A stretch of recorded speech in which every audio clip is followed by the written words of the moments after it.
मुल्क के बालाई और वस्ती इलाके मानसून के ज़ेरे असर, बारिशों का नया सिलसिला जारी। लाहौर में आज फिर बादल बरस पड़े। मूसलाधार बारिश के बायस नशेबी इलाके ज़ेरे आब। अब तक सबसे ज्यादा बारिश निश्तर टाउन में 52 मिलीमीटर रिकॉर्ड की जा चुकी है। फैसलाबाद में भी कहीं हल्की और कहीं तेज बारिश। महकमा मौसमियात की इस्लामाबाद, खैबर पख्तूनख्वा, आज़ाद कश्मीर में भी गरज चमक के साथ बारिश की पेशगोई। बलोचिस्तान और बालाई सिंध में भी मूसलाधार बारिश मुतवक्के।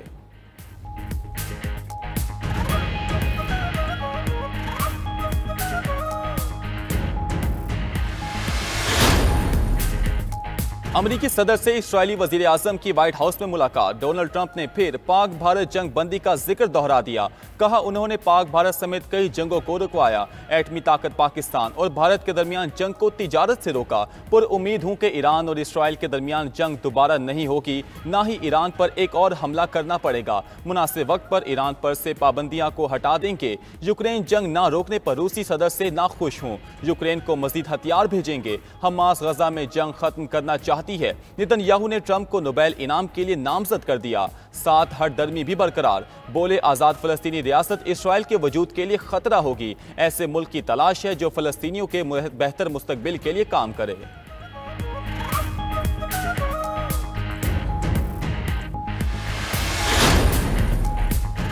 जंग बंदी की कोशिशों के दौरान दहशतगर्द इसराइल के हमले तेज। पनाह गुज़ीन कैंपों, तिब्बी मराकज़ पर बमबारी। मजीद 61 फलस्तीनी जामे शहादत नोश कर गए। अलमवासी कैंप पर हमले में शहीद होने वालों में ज्यादा तादाद बच्चों और खवातीन की है। खुराक के मुतलाशी फलस्तीनियों पर भी गोलाबारी। 7 अफराद शहीद। गजा सिटी में रिहायशी इमारतों पर हमले। 26 फलस्तीनी जाँ बहक हो गए। दूसरी जानिब शुमाली गजा में मुजाहमतकारों की बड़ी कार्रवाई। 5 इसराइली फौजी हलाक, 10 जख्मी हो गए।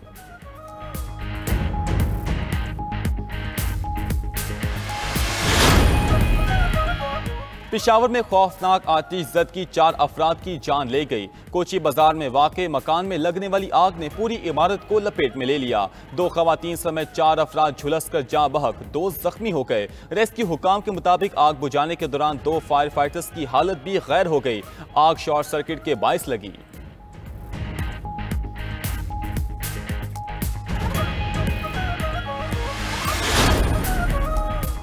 भारत को किसी भी मुहिम जोई का बगैर हिचकिचाहट मुंह तोड़ जवाब दिया जाएगा। फील्ड मार्शल सैयद आसिम मुनीर का दुश्मन को 2 टोक पैगाम। नेशनल डिफेंस यूनिवर्सिटी इस्लामाबाद में खिताब। कहा हमारी आबादी, इक्तसादी मराकज़ और फौजी अड्डों को निशाना बनाने की किसी भी कोशिश का सोच से भी कहीं ज्यादा सख्त जवाब मिलेगा।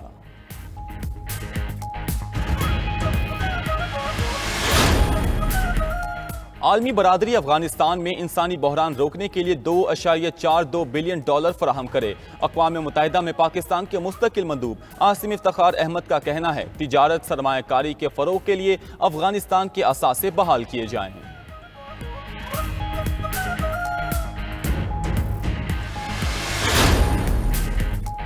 हुकूमत ने मरकजी बैंक का 500 अरब रुपए का कर्ज 4 साल पहले वापस कर दिया। वजीर खजाना मोहम्मद औरंगजेब के मुताबिक कर्ज 2029 में मैच्योर होना था। वक्त से पहले अदायगी अहम पेशरफ्त है। कर्ज की जल्द वापसी से डिफॉल्ट के खदशात कम हुए। साल 2025 में मजमूई तौर पर 1.5 ट्रिलियन रुपए कर्ज वापस किया गया।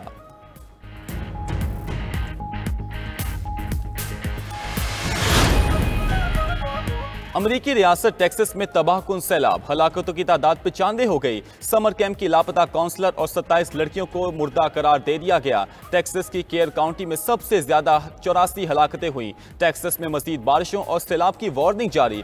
शुमाली कैरोलिना में भी तूफानी बारिशों के बाद सैलाब ने तबाही मचा दी। शहराएं नदी नालों में तब्दील, गाड़ियां डूब गईं।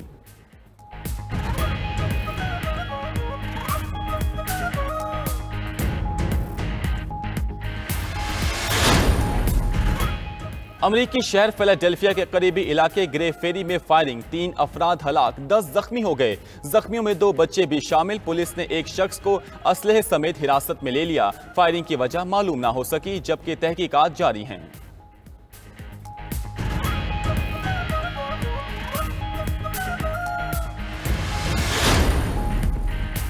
और Wimbledon open tennis, Serbian star Novak जोकोविच क्वार्टर फाइनल में पहुंच गए। जोकोविच ने इवेंट में 16वीं बार क्वार्टर फाइनल के लिए क्वालिफाई किया।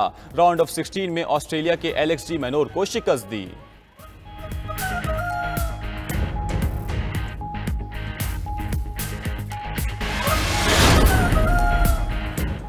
ब्रिक्स की इसराइल और अमेरिका का नाम लिए बगैर ईरान पर हमलों की मजम्मत। ब्राज़ील के शहर रियो डी जेनेरो में ब्राज़ील, रूस, भारत, चीन और जनूबी अफ्रीका पर मुश्तमिल ग्रुप ब्रिक्स का 17वां इजलास। एलामी में कहा गया कि 13 जून के बाद ईरान पर हमले बैनुल-अक़वामी कानून की खिलाफ वर्जी थे।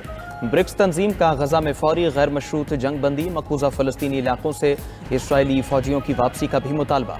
ब्रिक्स की मजम्मत पर अमेरिकी सदर डोनाल्ड ट्रंप सीख पा। ब्रिक्स और इसके हिमायती ममालिक को धमकी, कहा ब्रिक्स की हिमायत करने वाला मुल्क अमेरिका मुखालिफ पॉलिसी इसके साथ खड़ा होगा, उस पर 10% इजाफी टैरिफ आयद किया जाएगा।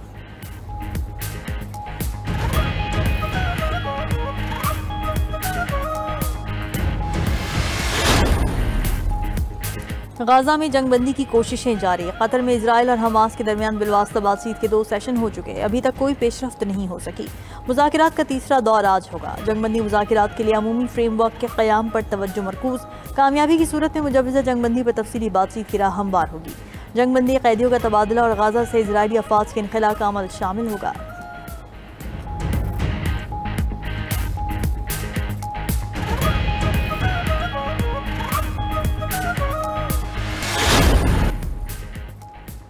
इसराइल ईरान पर दोबारा हमले की तैयारी में है, ईरानी मीडिया का दावा। ईरानी मीडिया के मुताबिक इसराइल दोबारा हमले का मंसूबा बना रहा है। ईरानी फौज हाई अलर्ट है।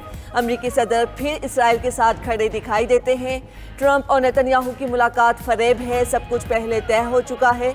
ईरानी हुकाम का कहना है ईरान पर हमले के बाद अमरीका पर भरोसा नहीं कर सकते।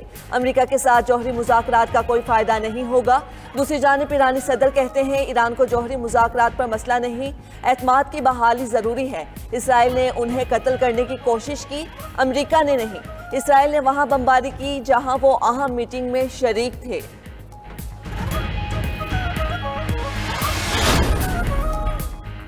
जनूबी कोरिया और जापान की दरामदात पर 25% टैरिफ आयद हो गया।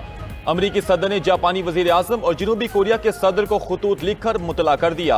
म्यांमार और लाओस पर 40%, कंबोडिया और थाईलैंड पर 36% टैरिफ लगेगा। बांग्लादेश और सर्बिया 35%, जनूबी अफ्रीका और बोस्निया 30% इजाफी टैरिफ देंगे। इंडोनेशिया पर 32%, ट्यूनिस, काजाकिस्तान और मलेशिया पर 25% टैरिफ आयद होगा। अमरीका की जानिब से आयद टैरिफ का नफाज 1 अगस्त से होगा। ट्रंप की ब्रिक्स ममालिक पर 10% इजाफी टैरिफ लगाने की भी धमकी। ब्रिक्स ममालिक में ब्राजील, रूस, भारत, चीन और जनूबी अफ्रीका शामिल। अमेरिका ने यूरोपीय यूनियन को 50% टैरिफ आयद करने के लिए 3 हफ्ते की मोहलत दे दी। इसराइल ने गजा के जेर कब्जा इलाके खाली करने पर आमादगी जाहिर कर दी। इसराइली वजीर दिफा इसराइल काट्स का कहना है कि गजा के जेर कब्जा 75% हिस्से में से ज़्यादातर खाली कर देंगे। गजा के बकिया 25% इलाके में जंग जारी रखने से यरगमालियों को गैर ज़रूरी खतरा दरपेश होगा। कल के बाद गजा हमास के बगैर होगा। जंगबंदी के नतीजे में हमास 10 जिंदा यरगमालियों को वापस करेगी। हलाक यरगमालियों में से निस्फ की लाशें भी दी जाएंगी। हमास फिलाडेल्फी कॉरिडोर इसराइली फौज के जेर असर रहने पर राजी है।